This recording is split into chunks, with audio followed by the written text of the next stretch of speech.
इसके अलावा कश्मीरी राजमा। आ जाते हैं कश्मीरी राजमा। इसके लिए भी हमें चाहिए होगा बनास्पति, फौजी बनास्पति, वीटी बनास्पति, जो कि हम हमेशा बताते हैं दानेदार, खुशबूदार, जायकेदार और fortified with vitamin A and D. अच्छा, हम इस्तेमाल कर करके हमने पूरा एंड कर लिया है। अब नया आने वाला हो रहा है ये फौजी बनास्पति। अच्छा, पता है मजे की बात है कि हमने इतना इस्तेमाल किया, 2-3 दिन से खासा इस्तेमाल में आ रहा है।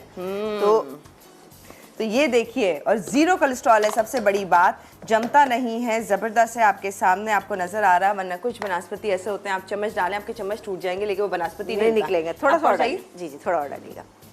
अच्छा, ये डाल रहे हैं। इसके अंदर हम शामिल करेंगे प्याज, 1 अदद प्याज, ये रही प्याज, ठीक है, ये चली गई। अच्छा बस, ठीक है, थैंक यू।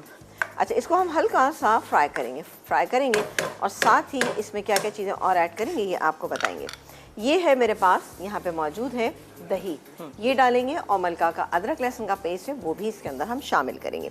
साथ ही इसमें हम हींग डालेंगे, जो ये रही, ठीक है जी, हींग थोड़ी सी इसके अंदर शामिल करें। कश्मीरी खानों में हींग का इस्तेमाल अच्छा खासा किया जाता है, और वैसे भी ये रेड किडनी बीन्स थोड़े से बादी होते हैं, तो इसलिए अगर डाल दिया जाए, ये देखिए जी, ये मैंने एक छोटा सा दाना हींग का भी इसके अंदर शामिल कर दिया। यानी जैसे चने की दाल होती है, इतना मैंने शामिल किया है। ये मेरे पास रेड किडनी बीन्स यानी ये यहाँ पे मौजूद है। ये तकरीबन 250 ग्राम थे। 250 ग्राम को मैंने सोक करने की पूरी ओवरनाइट, यानी नमक और सोडा डाल के नेक्स्ट डे उसको अच्छे से वॉश किया। वॉश करने के बाद हमने इसको बॉईल किया। बहुत ही अच्छे से गले हुए हैं ये, ठीक है जी। मैंने चेक के देख लिया, मुझे तो पता नहीं, लास्ट टाइम जब मैंने ये बॉईल किए थे तो उसने मुझे तो शदीद धोखा दिया था। अच्छा, जब जिंदगी मुझे ऐसा लगा कोई मुसीबत बन गई इसको बॉईल करने के चक्कर। अब आप देखिए कितने अच्छे गले, बहुत अच्छे बॉईल हुए, बहुत अच्छे बॉईल हुए हैं, ठीक है जी।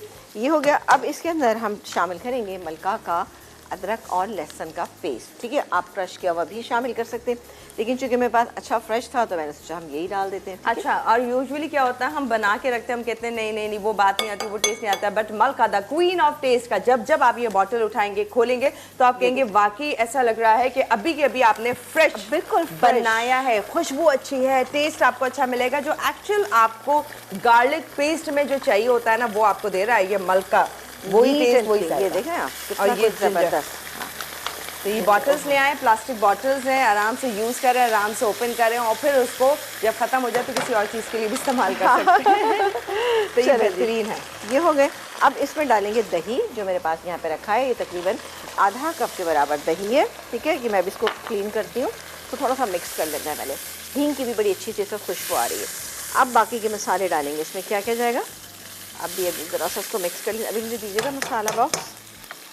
अच्छा, इसमें हम डालेंगे, अच्छा नमक ऑलरेडी पड़ा है, लेकिन मसाले के हिसाब से मैं इसके अंदर शामिल कर रही हूँ तकरीबन 3-4 टीस्पून नमक, मलका का, जी मलका का, हाँ, पिंक सॉल्ट, ये पिसी हुई लाल मिर्च, मलका की शानदार सी, इसका कलर बेहतरीन है। इसके अलावा हल्दी पाउडर, ये भी शानदार सा इसका कलर है, ठीक है। ये हो गए।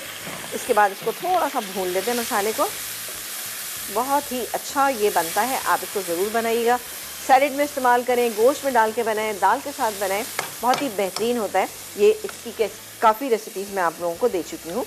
अच्छा, इसमें जाएगी पिसी हुई सौंफ, ये तकरीबन ½ टीस्पून पिसी हुई सौंफ चली गई। सौंठ यानी ड्राई जिंजर, ये इसके अंदर ½ टीस्पून ये जाएगी। इसको हम थोड़ा सा मज़ीद मिक्स कर लेते हैं।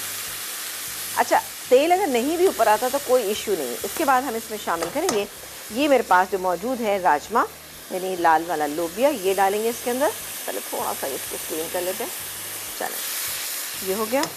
अभी भून लेते हैं थोड़ा सा, जब तक हम इसको कैप कर देते हैं। अच्छा, इसमें क्या है कि जब भी आप बनाएं ना, तो इसके अंदर सौंठ का इस्तेमाल ज़रूर कीजिएगा। एक तो सौंठ का फ़ायदा ये होता है कि ये इसका बादीपन को कम करेगा, और दूसरी बात है कि इसमें टेस्ट लेकर आएगा। कश्मीरी खानों में हींग, सौंफ, ज़ाफ़रान और सौंठ का इस्तेमाल बहुत किया जाता है। ऑन एंड ऑफ बहुत सारी चीज़ों में, ये मतलब हर चीज़ में एक ना एक चीज़ लाजमी होती है। कहीं सौंफ है, सौंठ है और ज़ाफ़रान है, ये इस तरह की चीज़ें बहुत इस्तेमाल होती है और बहुत मज़ेदार लगती हैं ये चीज़ें ना। और हमें ब्रेक पे जाना है। चलें जी, बिल्कुल। ये हो गया मसाला, ठीक है। ये देख सकते हैं आप, मसाला हमारा बहुत अच्छा सा हो गया, और ऑयल भी, ये हमारा बनास्पति भी इसमें आना शुरू हो गया। अब मैं इसमें शामिल करूँगी ये राजमा जो बॉयल हुआ हुआ है, बहुत ही बेहतरीन सा, ये गया इसके अंदर। इसके बाद हम डालेंगे इसमें 1 कप पानी। चलें जी, पानी चला गया। इसको मिक्स करेंगे, इसको पकने देंगे ताकि अच्छे से तमाम मसालों के साथ ये पक जाए और बेहतरीन सा एक थिक सा मिक्सचर जब तैयार होगा तब हम इसको निकालेंगे और सर्व करेंगे। ठीक है जी, ये देखें बस अब मैं इसको कुक करूँगी। गला हुआ है, मसाला भुन चुका है, लेकिन उसके बावजूद भी कम से कम 20 से 25 मिनट आप इसको ज़रूर कुक कीजिएगा। इसको मैं बंद कर देती हूँ। ये तैयार है? ये बिल्कुल तैयार है। ये देखिए इसकी थिकनेस जो है ना ये ऐसी होना चाहिए, बेहतरीन सी। तो फिर क्या करें, ब्रेक लें? हाँ बिल्कुल, आप ब्रेक ले लीजिए। मैं इसको भी निकालती हूँ, थोड़ा सा गार्निश करेंगे।